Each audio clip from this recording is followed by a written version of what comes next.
আসসালামু আলাইকুম রহমতুল্লাহ। সম্মানিত ভিউয়ার্স, আজ অত্যন্ত একটি গুরুত্বপূর্ণ আলোচনা নিয়ে এসেছি। আপনাদেরকে বিনম্রভাবে অনুরোধ করছি ভিডিওটি শুরু থেকে শেষ পর্যন্ত ধৈর্য সহকারে শোনার জন্য।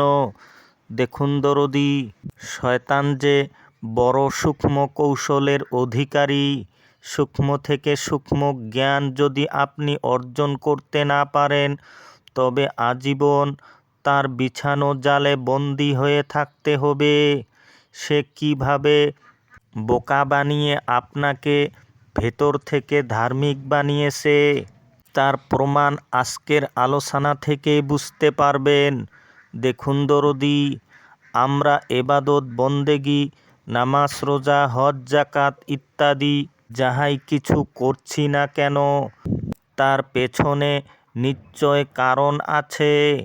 আর সেই কারণগুলো হচ্ছে, লোকে আমাকে নামাজি বলবে, হাজি বলবে, ধার্মিক বলবে, কিংবা এবাদতের জন্য আমাদের রিজিক বাড়বে, আমাদের হায়াত দীর্ঘায়ু হবে, সংসারে পরিবারে শান্তি আসবে এবং মৃত্যুর পর জাহান্নামের কঠিন শাস্তি থেকে নাজাত পাব, কিংবা জান্নাতের অধিকারী হব, বিভিন্ন ইত্যাদি। এগুলো সবই হচ্ছে আমাদের মূল স্বার্থ। আর এটাই অহংয়ের বা শয়তানের চালাকি। কেবলমাত্র আল্লাহর মনোনীত বান্দাগণই দেখে নিতে পারেন। কেননা এবাদত বন্দেগি, নামাজ, রোজা, দান, খায়রাত, রিজিক, দৌলত, জান্নাত, হুর অথবা দুনিয়াবি বিভিন্ন আকাঙ্ক্ষা, কামনা, বাসনা ইত্যাদি, এসব মানুষকে ব্যক্তিগত স্বার্থে ও বস্তুমোহে আবদ্ধ করিয়া রাখে।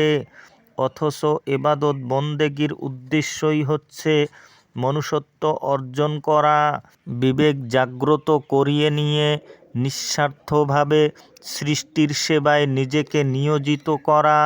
কেননা আল্লাহর বাসনাই হচ্ছে মানুষ যেন নিঃস্বার্থ প্রেমিক হয়ে যায়।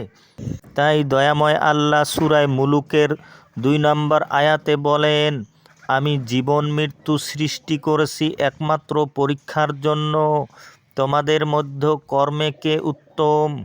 দয়াময় আল্লাহর এই মহা পরীক্ষায় কেবল তার মনোনীত বান্দাগণই জয়ী লাভ করেন। তাই হে দরদি, আমরা নিজের আবেগের গোলাম না হয়ে বিবেকের দাসত্ব করে যাই। এ দুনিয়ার অধিকাংশ লোকেই আবেগের গোলামি করতেছেন, অর্থাৎ নিজের মনকে আল্লাহ বানিয়ে নিয়েছেন, মনের উপর প্রাধান্য দিয়ে চলতেছেন, মনের দাসত্ব করতেছেন। অথচ সেই মন ভেতর থেকে নিজেকে ধার্মিক সাজিয়েছে, আর সে ভাবছে আমি আল্লাহর প্রকৃত গোলাম। হে দরদি, এটাই শয়তানের বড় চালাকি, যা আপনি বুঝতেই পারতেছেন না। তার প্রমাণ সূরা জাসিয়ার 23 নম্বর আয়াত। আল্লাহ পাক বলেন, তুমি কি তাকে দেখেছো যে তার নিজের খেয়াল খুশিকে উপাস্য বানিয়ে নিয়েছে? আল্লাহ জেনে শুনে তাকে পথভ্রষ্ট করেছেন।